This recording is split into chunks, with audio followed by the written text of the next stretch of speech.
what is existence? And let's get a little bit into the ontology, right? Okay. Ontology, epistemology. Sure. How do we understand knowledge? How do we understand what existence actually is as a what sort of being, right? And obviously we're human beings, but I'm saying like as in the sense of like some kind of a being that's we're watching the observer itself at that level. Right. You know what I mean? Yes, in general, if you see it like this, imagine, and this is a loaded word, the word God is such a loaded word because it comes with so many connotations and belief systems and ideas about the world, religions, everything else. But we'll use that term God for just a minute because we all kind of understand it. So if you can imagine God or creator as an omniscient consciousness or being that knows everything that's ever going to happen, that ever has happened, that ever will happen. It's everything, it's omniscient, it's all that ever could be.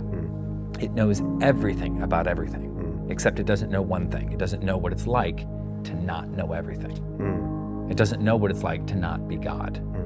So what does it do?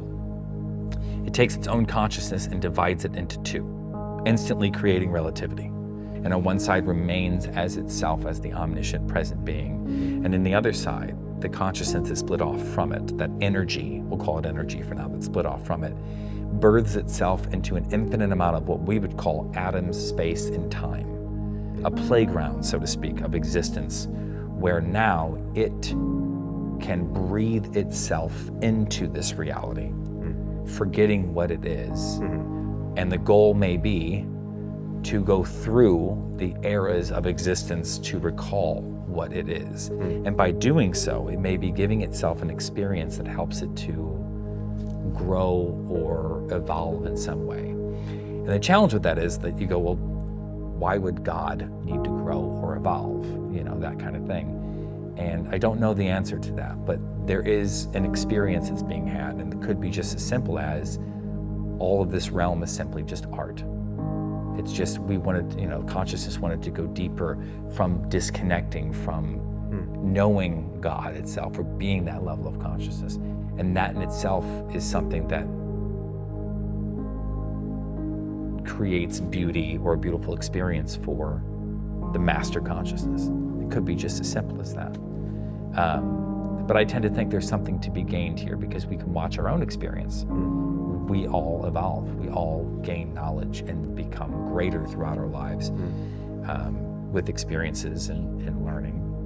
And so when you think of it from that perspective, that means now that this reality, all of it, there's not an ounce of it that's not master consciousness. It's all God. Right.